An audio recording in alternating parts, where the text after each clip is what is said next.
اوس یو پراپیګنډا ده چې زما دا غوږونه د خلکو خوړ عربونه دنیا نه ټلیفونونه خطونه چې دا باړې مسیزو کې یو پیر راوته ده او مولانا صاحب ورته اوریدلی په تاسو پیر راوته ده او مولانا صاحب ورته تله او مولانا صاحب ورته تله او مولانا صاحب زه تاسو ته خبره کوم په دې منبر ما تاسو ته ویلیو چې زه د انګريزانو ګلجو ته هم تله ویلی مې درته د هندوانو مندر ته هم تله ما داغي سپیچونه اوریدلی دي د سیکانو ګوردوارو ته هم تله داغي سپیچونه مې اورید پادریانو د انګريزانو چې کوم ملياني ای سره مې بارها په ګلجو کې باسونه شوي دي دا کار زما یو عادت ته څه زمانہ مخکې دلته ګلاب بابا راوته پس پیرسنګ کې ګلاب بابا دې چې ګلاب بابا دې چې خزي دي چې نر دي خزي دي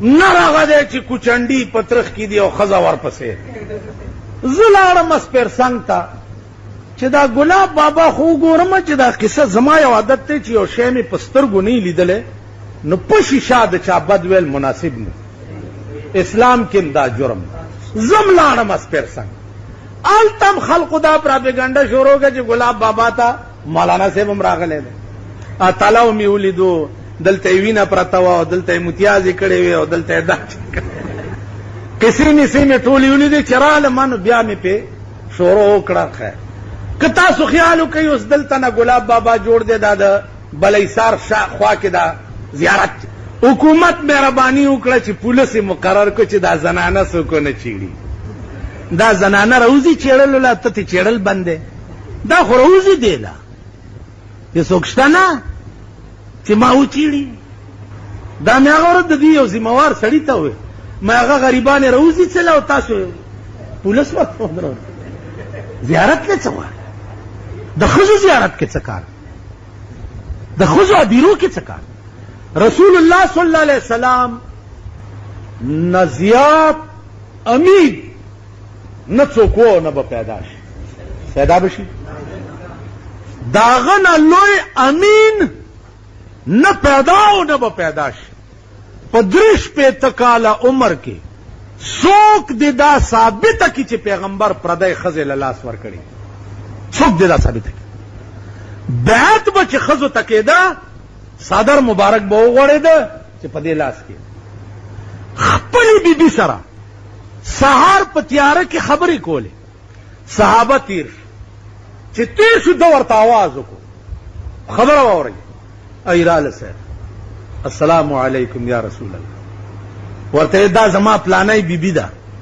ما دې سره خبرې کولې تاسو تیر هغې وی چې مونږ خو وی نه انسان عجز دی اسې نه چړک دا تیري چې پیغمبر چېرته پردی ښځې سره خبرې دا د پیغمبر شان او بیا د پیغمبر بیبیان چې د هغې د ویښته متعلق د چا غلط خیال پړه کې راشي ټول عمر له تباه شو ټول عمر له تباه شو دې سره به پیغمبر دومره احتیاط کول نو عزیزانو باړه کې هغه هلک زه په دې نیت نه یم تلی چې زه هلته منجور کېږم یا جارور عالم په خلق ښځو به یې مږم یا به چاله لوټې دمومه په دې نیت نه یم چونکې 2-3 کالو نه ما به اورېدل چې داسې دی داسې دی داسې دی نو لاړم په دې نیت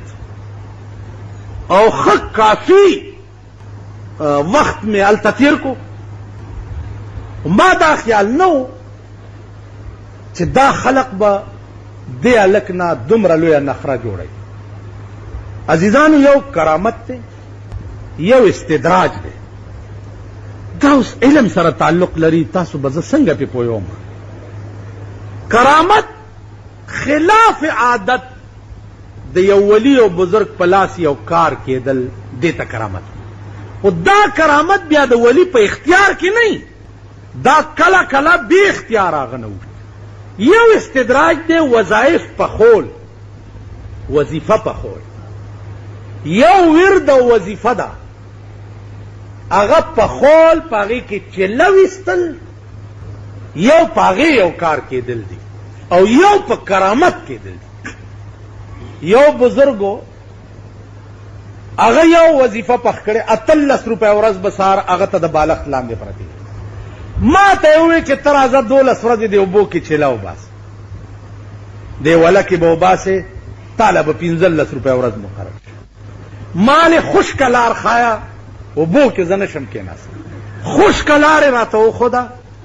دا زما د طالبګیرۍ زمانه وه، او هغه زمانه وه چې دا جومات چې چا کې زه لګیا مونځ کوم، د دې جومات ټکېدلي مرچکي او سړې وظیفې به مونږ خوړې او سبق به م پیاز پاڼه به م سوړ سکړک نه تاوله، آب هم خوړو سبق به م دا زمانه وه.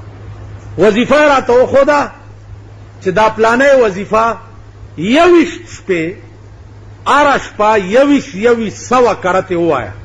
ته بیا ګوره، په منبر ناست یم، دروغ ویل د ایمان تاوان. 21 شپې مې هغه چیله پخه کړه که نه جي. سهار به چې راپاڅېدمه، خو چې د کوره به راووتم، څوک سړی به 2 روپۍ به یې راکړي روزانه. ملا صاحب والا دا او د واقف سړي په شکل کې.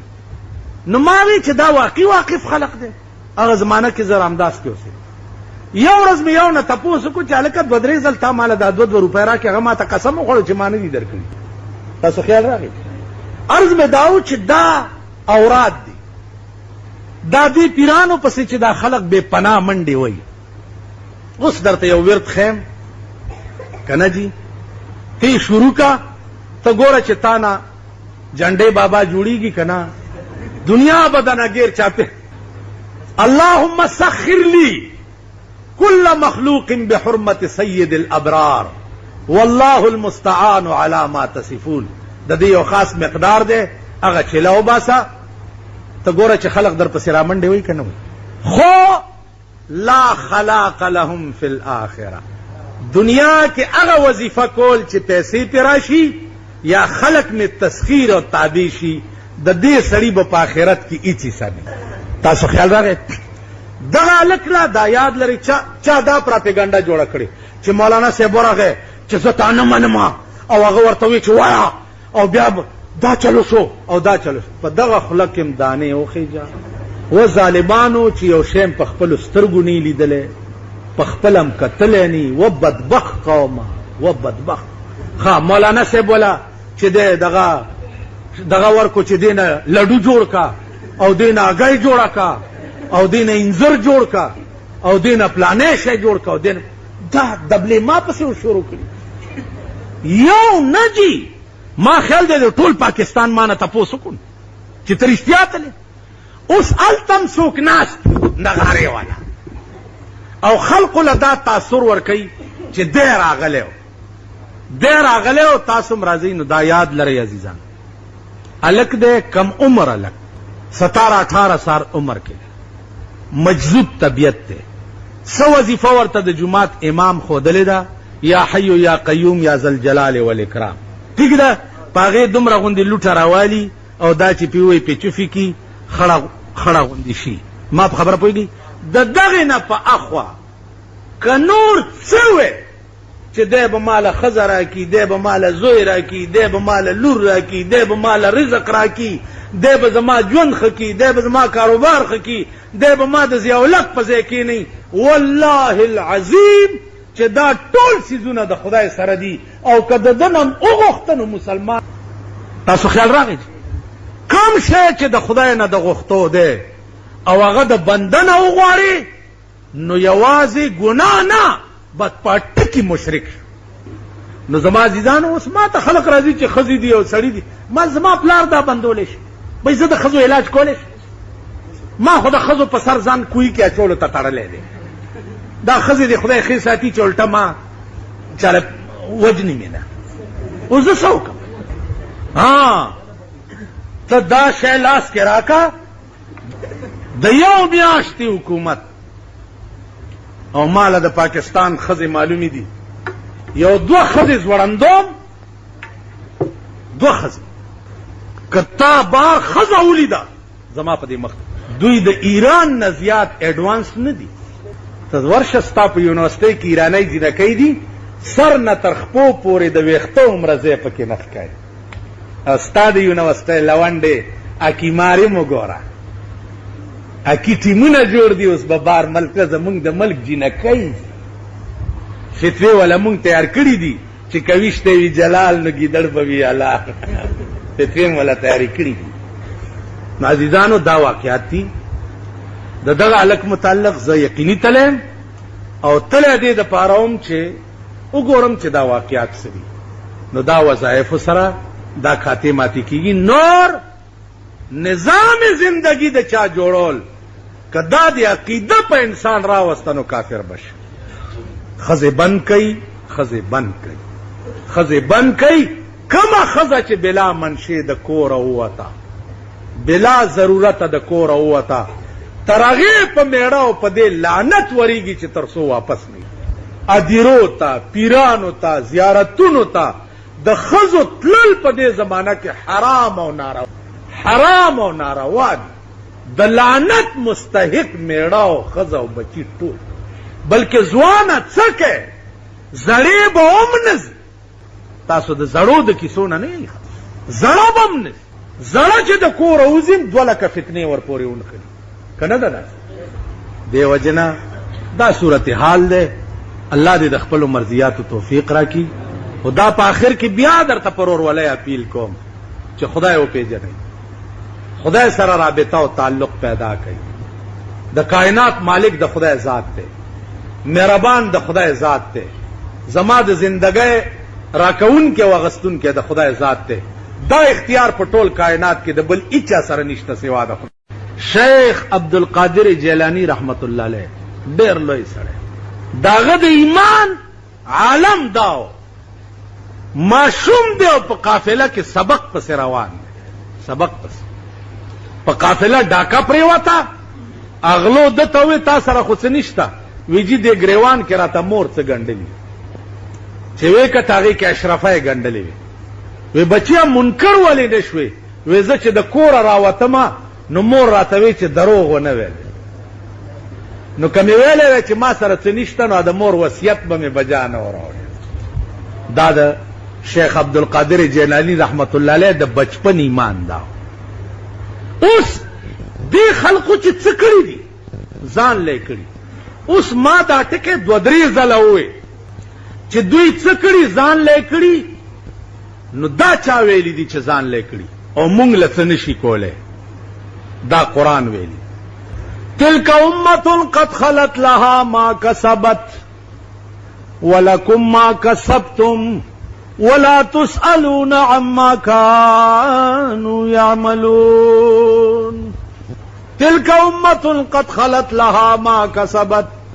الله وی دا وړاندې چې کومې ډلې ذکر تیر شو داغه ډله وه چې دوی د پاره کارآمد به هغه شی وي چې کوم دوی په دنیا کې کړی و چې دوی څه کړي دوی له به هغه په کار راځي.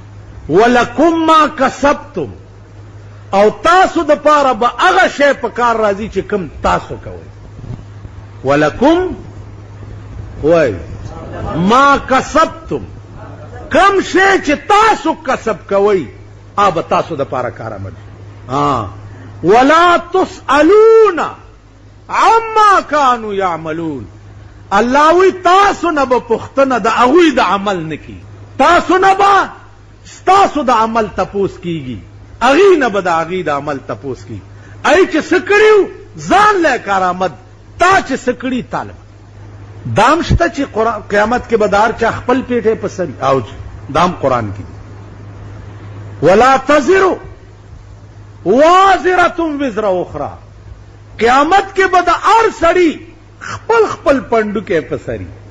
دام قرآن کې دی چې هر سړي به خپل پاسپورټ یو ځان به پې تېر باسي او جی دام قرآن کې دی.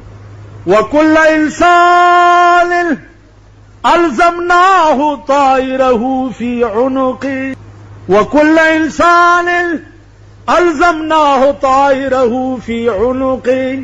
کل انسان کل حرف سور دے کل ہم انسانان الزمناه طائره فی عنقه دار سړی بخپل خپل پروانه په مړی کې ځوړنګي. ولا قرآن کې چې راځي الا ان اولیاء الله لا خوف علیهم ولا هم يحزنون، خبر راشي په اعلام کې ده اولیاء الله لا خوف علیهم، خوف بنی پدی ولا يحزنون او نه بغمجن. خبر اوس په اعلام کې ده راشي دا تحقیقو کې چې دا لام کم لام دی.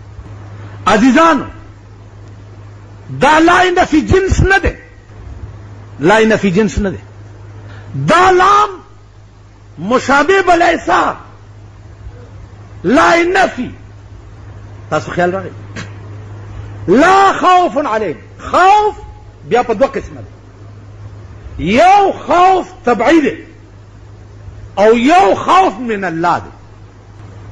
الله فرمای لا خوف، چا چې په دنیا کې ژوند خدای توقف کړی د قیامت پر ورځ به د الله د طرف نه په دوی څه خوف نه. اما طبعی خوف لرزا او یرا د خدای د جلال ورځ د قهر او د غضب ورځ دینه به پیغمبرانم په امن کې نه. ما خبره پوهیږئ طبعی خوف په پیغمبرانو تاری وي. د دې څه دلیل دی چې طبعی خوف په پیغمبرانو تاری وي؟ وګوره د مسلم لوی روایتونه آدم علیہ السلام ته قوم ورشي چې راشه حساب نه شروع کیږي، تباه شو غرق شو، خدای ته وایا چې حساب شروع شي. آدم علیہ السلام ورته وایي چې زنن هغه مخ نه وینم چې خدای ته پیش مام د غنمې د دانې کار چې کړی دی خدای ته زنه شم مخ. نوح علیہ السلام ته براش یا نوح ترازا و امام قوم ته خیره کړي و ما خپل اختیارات دنیا کې ختم کړي. موسی علیہ السلام ته، عیسی علیہ السلام ته، ادریس علیہ السلام ته، ابراہیم علیہ السلام ته، یونس علیہ السلام، کل پیغمبران به انکار وکړي چې موږ نه د خدای مخې ته. آخر الامر براشي دوی جناب محمد رسول الله صلی الله علیه رسول الله صلی الله علیه وسلم فرمایي ټول پیغمبرانو ته خصوصي اختیارات چې ملو هغه په دنیا کې ختم کړي دي. زما خصوصي اختیارات ما په دنیا کې ندي ختم کړي، پټ می ساتلي دي، په قیامت کې به راو باسم او خدای ته به د امت لپاره پیش کوم. تاسو خیال راغی؟ نو عرض می داو چې طبعی خوف نه به په قیامت کې انبیا هم په امن کې دي، اولیاء خلاص کې، بزرگان خلاص کې. نو زما عزیزانو مونږ دنیا کې الله پیدا کړی دی لیو چې رابطه خدای سره پیدا کړي اور څه پرې دی زړه د خدای کور او داسې کور کې لکه مولانا وی بخدا کے سینہ امرا، بخدا کے سینہ امرا بشگاف جان بیرون کن کہ درون خانه تو دیگر چیکار دارد. بخدا کے سینہ امرا بشگاف جان بیرون کن کہ درون خانه تو دیگر چیکار دارد. په خدای قسم راشه سینه مې وشلوه، زړه مې راوباسه، زړه مې سوری کا دننه پکې وګوره. خدای زما زړه خو ستا کور دی، نو ستا په کور کې د بل چا څه کار دی چې دننه راشي؟